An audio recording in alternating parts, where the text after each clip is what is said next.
तो शराब घोटाले में गिरफ्तार किए गए मुख्यमंत्री अरविंद केजरीवाल को दिल्ली हाईकोर्ट से एक बड़ा झटका लगा। हाईकोर्ट ने गिरफ्तारी और ईडी रिमांड को चुनौती देने वाली याचिका खारिज कर दी। आपको बता दें कि कोर्ट ने अपने फैसले में कहा कि ईडी द्वारा इकट्ठा की गई जानकारी से पता चलता है कि अरविंद केजरीवाल ने साजिश रची थी। केजरीवाल अपराध की आय के उपयोग और छिपाने में सक्रिय रूप से शामिल थे। ईडी के मामले से यह भी पता चलता है कि वो निजी तौर पर आम आदमी पार्टी के संयोजक के तौर पर इस तरीके से उसमें संलिप्त पाए गए।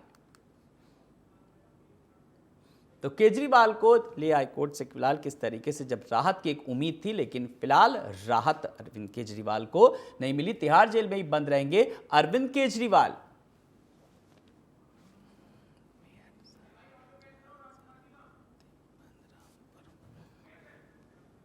तो गिरफ्तारी को चुनौती देने वाली याचिका जो है फिलहाल वो खारिज कर दी। केजरीवाल को दिल्ली हाईकोर्ट से एक बड़ा कहीं ना कहीं झटका लगा। तो गिरफ्तारी की चुनौती देने वाली याचिका फिलहाल खारिज हो गई।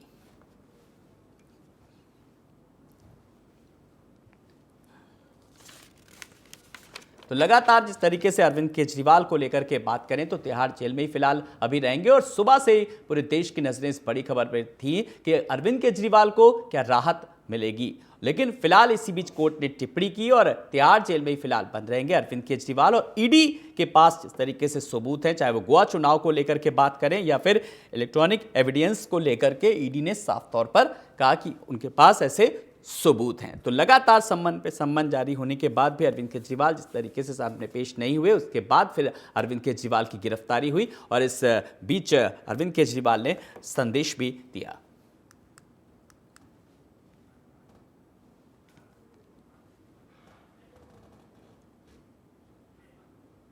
और अगली खबर की ओर रुख करेंगे। लोकसभा चुनाव के मद्देनजर प्रधानमंत्री मोदी ताबड़तोड़ रैलियां कर रहे हैं और इसी बीच आपको बता दें कि पश्चिमी यूपी में दूसरी बार पीएम की सबसे बड़ी रैली आयोजित की गई थी। पीएम मोदी ने सहारनपुर में भी 3 लोकसभा सीटों को साधने का प्रयास किया। वहीं विशाल रैली कर सहारनपुर की जनता को संबोधित कर विपक्ष पर जमकर हमला बोला। उन्होंने सपा के बार बार टिकट बदलने को लेकर भी चुटकी ली। साथ ही कांग्रेस के घोषणा पत्र की तुलना मुस्लिम लीग से भी कर डाली, जिसके बाद सियासी खेमे में हलचल मचना भी स्वाभाविक था।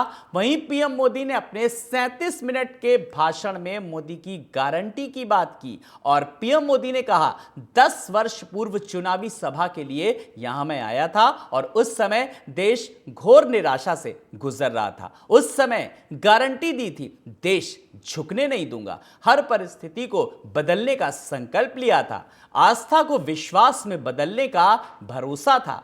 आपने अपनी आस्था में कोई कमी नहीं रखी तो मोदी ने भी कोई कमी नहीं छोड़ी। साथ ही उन्होंने कहा मुस्लिम समाज को साधने का भी प्रयास किया और अपने भाषण में 3 तलाक कानून का भी कई बार जिक्र किया। सार्वजनिक मंच से उन्होंने कहा कि 3 तलाक कानून को बना करके हमने बहनों को और मुस्लिम परिवारों को बचा लिया। वहीं पीएम मोदी ने अपने संबोधन में किसानों को भी साथ जोड़ने का प्रयास किया और इसकी भी बात की। और इस वक्त हमारे साथ राजकुमार राजू जी हैं, बीजेपी के प्रवक्ता, सहारनपुर से हमारे साथ जुड़ गए हैं। राजकुमार राजू जी नमस्कार, बहुत बहुत आपका स्वागत है। नमस्कार जी, अब की बार 400 पार का नारा और सहारनपुर में तो प्रधानमंत्री नरेंद्र मोदी खुद गए और उन्होंने मुस्लिमों की बात की, उन्होंने किसानों की बात की, उन्होंने नौजवानों की बात की। तो लग रहा है अब पूरी तरीके से प्रबल दावेदारी राजकुमार जी। बिल्कुल दावेदारी है भाई साहब। देखिए हमारी लोकसभा 1 नंबर है। मां शाकुंभरी देवी के ये पृष्ठभूमि जो है, ये धरा है, वहां से लोकसभा नंबर 1 आती है और मेरा विश्वास है कि 400 पार इस सहारनपुर की एक सभा जो 1 नंबर की लोकसभा है, इसे जीतकर हम 400 पार करेंगे।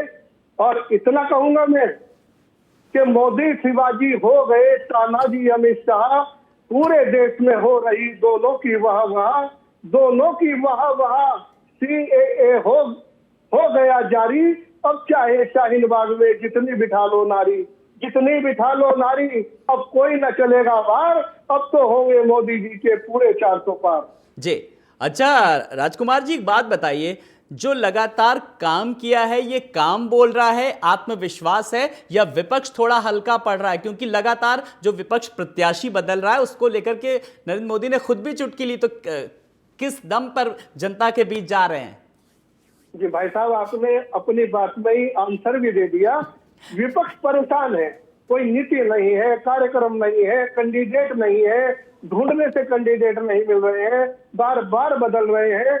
और ये मोदी जी का काम, उनका विश्वास, उनका कार्य, उनका चारों तरफ जो सड़कों का जाल बिछा दिया है, जो रेलवे लाइनें बिछा दी है, जो बसें चला दी है, जो योजनाएं दे दी है, गरीबों को अन्न घर घर पहुंच रहा है। कोरोना के बाद भी हर 15वें दिन उनको राशन मिल रहा है, आवास मिल रहे हैं। तो जनता तो मोदी मोदी करेगी। मोदी की तो गारंटी में जान है और सच्चाई है, और वास्तव में जो मोदी कहते हैं वो ही करते हैं। जी, तो फिलहाल कौन कौन से मुद्दों को लेकर के आप जनता के बीच जा रहे हैं? अगर हम स्थानीय मुद्दों की खास करके अगर मैं बात करूं तो देखिए, यहाँ पर शाकुंभरी विश्वविद्यालय बनाया गया। यहाँ पर इस सहारनपुर के चारों ओर, यहाँ से समाजवादी पार्टी के राज में, मायावती के राज में सहारनपुर को टापू बना के रख दिया था। आज यहाँ से दिल्ली का रास्ता 3 घंटे का है। यहाँ से जगाधरी, जमुनानगर और ये चंडीगढ़ का रास्ता 2 घंटे का है। 6 घंटे लग जाते थे, 6 घंटे दिल्ली जाने में, इधर जाने में, चंडीगढ़ जाने में 5 घंटे लगते थे। अब तो आप हाईवे पे आइए और सीधे जहां आपको जाना है वहां घंटे, 2 घंटे, 4 घंटे में पहुंच जाइए। जी, लेकिन विपक्ष तो साफ तौर पर कह रहा है कि जिस तरीके से जो वादे किए थे वो वादे नहीं पूरे किए। लेकिन मोदी की गारंटी, जब अभी 5 राज्यों में जब चुनाव हुए थे तब चली वो जादू भी चला, वो मैजिक भी चला मोदी का। लेकिन अब लोकसभा चुनाव के परिप्रेक्ष्य में जिस तरीके से बात करें तो क्या लग रहा है कि कुछ नाराजगी भी सामने आ सकती है, या सब कुछ ऑल इज वेल है? ऑल इज वेल नहीं भाई साहब, विपक्ष तो पगला गया है। आप देखिए, मोदी के वादों की बात देखिए। 500 साल की लड़ाई के बाद राम मंदिर अयोध्या में बना कि नहीं बना, वादा। लोग कहते थे, भारतीय जनता पार्टी वाले कहते हैं, रामलला हम आएंगे और मंदिर में ही बनाएंगे, तारीख नहीं बताएंगे। अब आओ, आके घंटा बजाओ अयोध्या के अंदर, पूजा करो, देखो कितना विशाल मंदिर बन गया है। धारा 370 हट गई है, 35A हट गई है। और जो मोदी जी ने कहा था, एक एक चीज का जो उन्होंने वादे किए थे, एक एक वादा पूरा कर रहे हैं।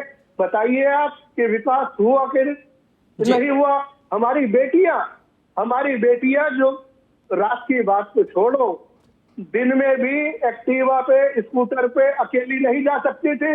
आज रात के 12 बजे भेज दो, हमारी बेटी को कोई छेड़ने वाला हो तो उसे 1 घंटे के अंदर सजा मिल जाएगी। ये है मोदी का राज, ये है योगी का राज। जी, राजकुमार जी, जिस योगी राज और मोदी राज की बात की जा रही है, एक सवाल जब बड़ी जिम्मेदारी से मैं आपसे जानना चाहूंगा, जब हम बात युवाओं की करते हैं, और जाहिर सी बात है युवाओं को क्या चाहिए? एक अदद रोजगार। तो स्थानीय जो मुद्दे हैं, जब ODOP की हम बात करते हैं, 1 डिस्ट्रिक्ट 1 प्रोडक्ट को लेकर के, तो स्थानीय कुटीर उद्योग को किस तरीके से सरकार बढ़ावा दे रही है या बढ़ा रही है ताकि लोगों को रोजगार मिले, रोजगार के अवसरों का सृजन हो? 22.5 लाख करोड़ की बिना गारंटी का लोन इन्हीं युवाओं के लिए, इन्हीं नौजवानों को सरकार बिना गारंटी का लोन दे रही है। लोग कारोबार पे हैं। कौन कह रहा है कि रोजगार नहीं है? रोजगार पहले से मैं कहता हूं कि सैकड़ों गुना ज्यादा है। एक घर दिखा दो, इसमें कोई बेरोजगार हो, काम नहीं कर रहा हो, दुकान नहीं हो, उसका अपना काम नहीं हो, या उसकी नौकरी ना हो। हर परिवार बहुत अच्छे ढंग से चल रहा है। आप देख लीजिए, आप घरों में देख लीजिए लाइवार, पहले लोगों पे साइकिलें नहीं होती थी।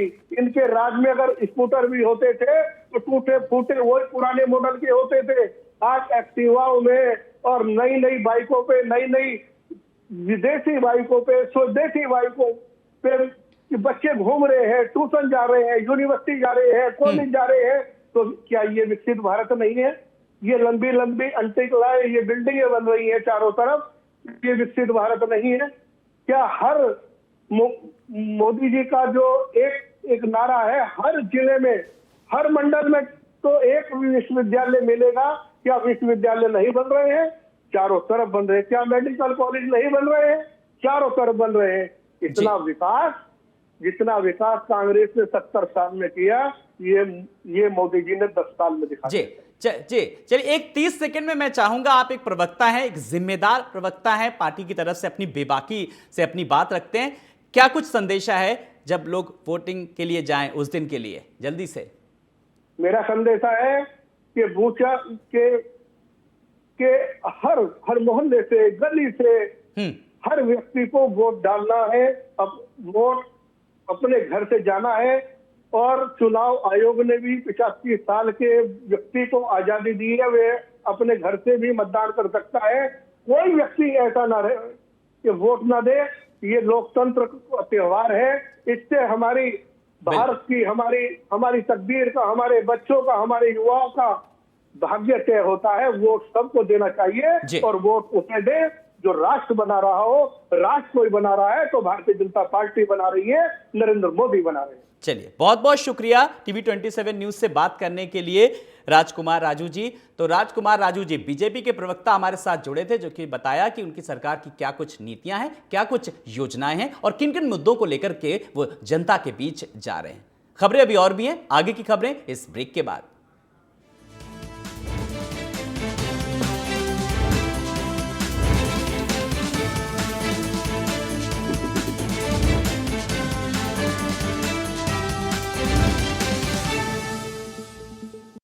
हमारी पीढ़ी को तो वोट के बदले में धोखे ही मिले थे,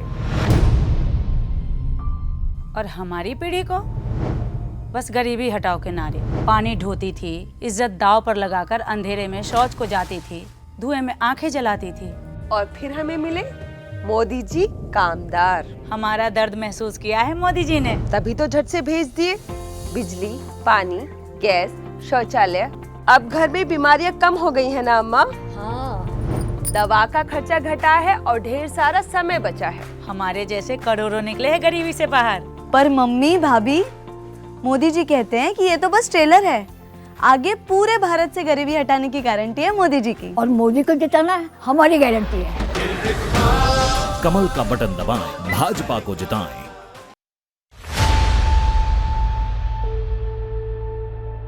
सियासी मंजर के दौर में हालात नहीं दिखते, रैलियों के शोर में जज्बात नहीं मिलते।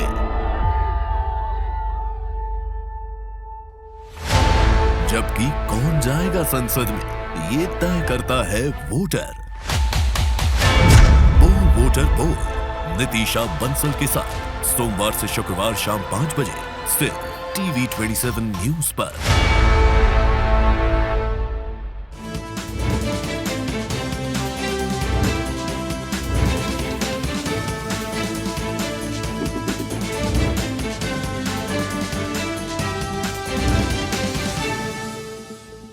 तो ईडी की गिरफ्तारी को चुनौती देने वाली सीएम अरविंद केजरीवाल की याचिका खारिज होने के बाद राज्यसभा सांसद और बीजेपी प्रवक्ता सुधांशु त्रिवेदी ने केजरीवाल पर निशाना साधा। उन्होंने कहा, आम आदमी पार्टी का अहंकार चकनाचूर हो गया। स्वघोषित कट्टर ईमानदार का किरदार धार तथ्यों के साथ पूरी तरीके से तार हो गया है। बता दें कि दिल्ली हाईकोर्ट ने उत्पाद शुल्क नीति, मनी लॉन्ड्रिंग मामले में ईडी की गिरफ्तारी को चुनौती देने वाली सीएम अरविंद केजरीवाल की याचिका खारिज कर दी। देखिए, इसीलिए कोर्ट ने बहुत साफ कहा है कि न्यायालय पर राजनीतिक टिप्पणियां मत करिए।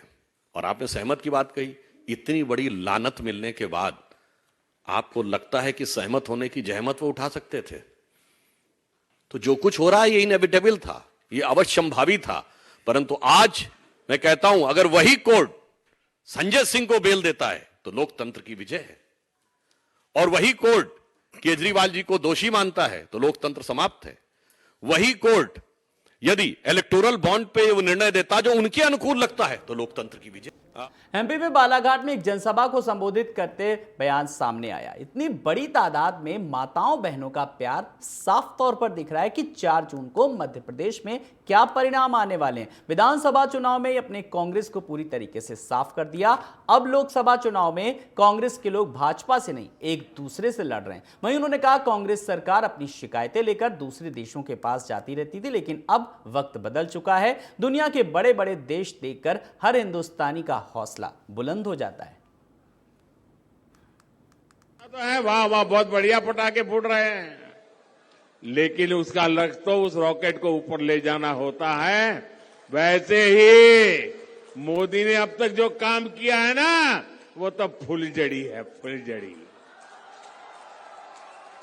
अभी तो विकास का रॉकेट और ऊंचे ले जाना है। भारत के पूरे सामर्थ्य से असली दिवाली मननी, ये तो अभी बाकी है। और इसके लिए ही मैं आपसे आशीर्वाद मांगने आया हूं। साथियों, आज भाजपा सरकार वंचितों को वरीयता देते हुए काम कर रही है। भाजपा ने समाज के उस दलित, पिछड़ा, आदिवासी वर्ग को सम्मान दिया है जिसे पिछली सरकारों ने पहचान से भी वंचित रखा था। हरिद्वार भगवानपुर क्षेत्र में हुए एनकाउंटर पर उत्तराखंड के पुलिस महानिदेशक अभिनव कुमार ने बताया कि नानक मत्ता गुरुद्वारे के डेरा प्रमुख तरसेम सिंह की हत्या के मामले में एक आरोपी अमरजीत की एनकाउंटर में मौत हो गई, जबकि इसी मामले का दूसरा आरोपी फरार हो गया। पुलिस फरार आरोपी की तलाश कर रही है। आपको बता दें कि बाबा तरसेम सिंह की गोली मारकर हत्या कर दी गई थी। वहीं अभिनव कुमार ने बताया कि 1 लाख का इनामी बदमाश अमरजीत को पुलिस ने गुप्त सूचना के आधार पर भगवानपुर क्षेत्र घेरा, लेकिन उसने भागने की कोशिश की और पुलिस पर फायरिंग कर दी। इसके बाद पुलिस की जवाबी फायरिंग में अमरजीत की गोली लगी। उसे इलाज के लिए अस्पताल ले जाया गया, लेकिन अस्पताल पहुंचने से पहले उसकी मौत हो गई। उन्होंने बताया कि बाबा तरसेम की हत्या एक गहरी साजिश थी। इसमें 11 लोगों की संलिप्तता पाई गई थी, जिसमें से अब तक 7 लोगों को गिरफ्तार कर लिया गया। उन्होंने बताया कि जिन 2 आरोपियों ने तरसेम सिंह की हत्या की थी वो दोनों सुपारी किलर हैं, जिसमें गोल्डी ब्रार और लॉरेंस बिश्नोई गैंग का हाथ होने की आशंका है। वहीं अभिनव कुमार ने बताया कि अमरजीत अमृतसर के नगली भट्टा का रहने वाला था। 28 मार्च को, तो उसके क्रम में जो अब तक हम लोग कार्रवाई कर पाए हैं और उससे जुड़े हुए जो कुछ एक लार्जर उसका परिदृश्य है, उसका बैकग्राउंड है, और इसमें आगे इसमें आगे क्या मतलब अभी हम कार्रवाई के बारे में सोच रहे हैं। तो मैं सोच रहा था कि ये अच्छा एक अवसर है आप सबसे इस बारे में जानकारी करने का। सबसे पहले तो प्रथम नवरात्रि की आप सबको बधाई है, पावन दिन है सभी के लिए। और दूसरा ये कि मतलब सबसे एट द वेरी आउटसेट मैं इस घटना में जो हमारी टीम शामिल थी, बहुत डिटेल में तो आपको हम प्रेस नोट दे देंगे, बहुत उसके बारे में बहुत बारीकी से लाइन बाय लाइन मेरा। वहीं केंद्रीय गृह मंत्री अमित शाह ने असम के लखीमपुर में एक चुनावी जनसभा को संबोधित किया। इस दौरान उन्होंने लोगों से कहा कि आपको 19 अप्रैल को तय करना होगा कि आपका सांसद कौन होगा, कौन सी पार्टी सरकार बनाएगी और अगला प्रधानमंत्री कौन होगा। आपके सामने 2 विकल्प हैं। एक तरफ राहुल गांधी के नेतृत्व में इंडी गठबंधन है और दूसरी तरफ नरेंद्र मोदी के नेतृत्व में बीजेपी है। इसके साथ ही उन्होंने कहा, हमने 2 साल के भीतर बोडोलैंड समझौते पर हस्ताक्षर करके सभी वादे पूरे किए। हमारी सरकार ने गैंडों की रक्षा करके असम के पर्यटन की रक्षा की है। संकल्प की मुट्ठी बींचे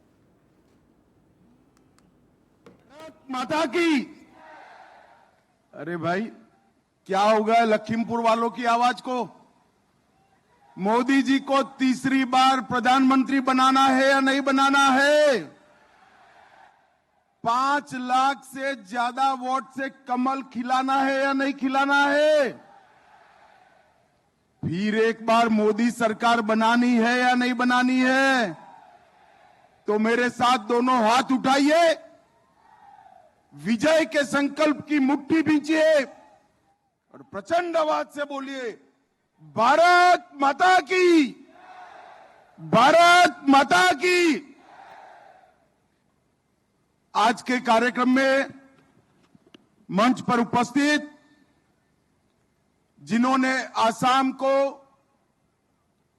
शांत, समृद्ध, विकसित, शिक्षित बनाने का संकल्प किया है। तो लखीमपुर में जनता से भी सवाल पूछा और इंडी गठबंधन चाहिए या पीएम मोदी, और तमाम सारी चीजों का जिक्र किया। अमित शाह ने इस तरीके से जो योजनाएं हैं जो लोगों के लिए, उनका। और बड़ी खबर आ रही इस वक्त ग्रेटर नोएडा से, जहां पर थाने में लगी भीषण आग, ट्रांसफार्मर में आग लगने से फैली आग। वहीं थाने में आग लगने से हड़कंप मच गया। कोतवाल का ऑफिस भी जल करके राख हो गया। दमकल की गाड़ियां आग बुझाने में फिलहाल जुटी हैं। ग्रेटर नोएडा के कासना थाने में लगी आग।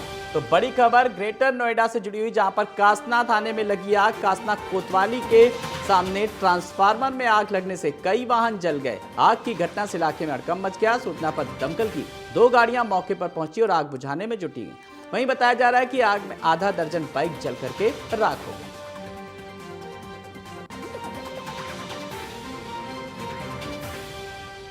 तो दमकल की कई गाड़ियां फिलहाल मौके पर पहुंची और आग को काबू में करने के लिए फिलहाल लगातार कोशिशें जारी हैं। आग में आधा दर्जन बाइक जल करके राख हो गई। तो ग्रेटर नोएडा की ये तस्वीरें हैं, जहां पर कासना थाना क्षेत्र के अंतर्गत कोतवाली की। तो दमकल कर्मी फिलहाल आग को काबू में करने के लिए लगातार कोशिश कर रहे हैं।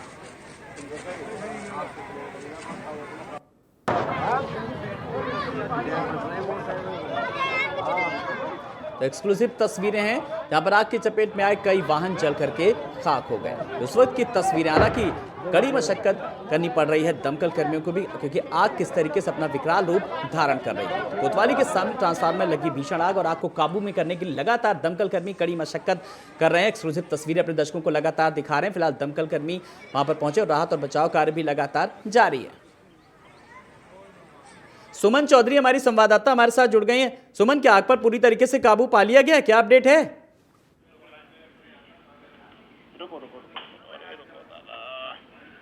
सुमन, आप मुझे सुन पा रही हैं? लेकिन अब अपने दर्शकों को एक बार फिर हम तस्वीर दिखाएंगे। लगातार जिस तरीके से आग को काबू में करने के लिए लगातार कोशिशें जारी हैं। तो आग की चपेट में कई वाहन भी आ गए जो जल करके फिलहाल आग हो गए। तो ग्रेटर नोएडा में आग का कोराम लगातार जारी है। फिलहाल किस तरीके से दमकल कर्मी लगे हुए, कड़ी मशक्कत करनी पड़ रही है और आसपास के जो इलाके हैं, जो लोग हैं, फिलहाल उनको भी सुरक्षित जगहों पर पहुंचाया गया है। तो आग की चपेट में कई वाहन जल करके खाक हो गए। तो सबकी बड़ी और अहम खबर अपने दर्शकों को बता रहे ग्रेटर नोएडा से जुड़ी, जहां पर आग में आधा दर्जन बाइक जल करके राख हो गई। तो टीवी 27 न्यूज पर एक्सक्लूसिव तस्वीरें हैं, जहां पर आग को काबू में करने की लगातार कोशिशें जारी हैं। इन्हीं खबरों के साथ इस बुलेटिन में इतना ही। नमस्कार।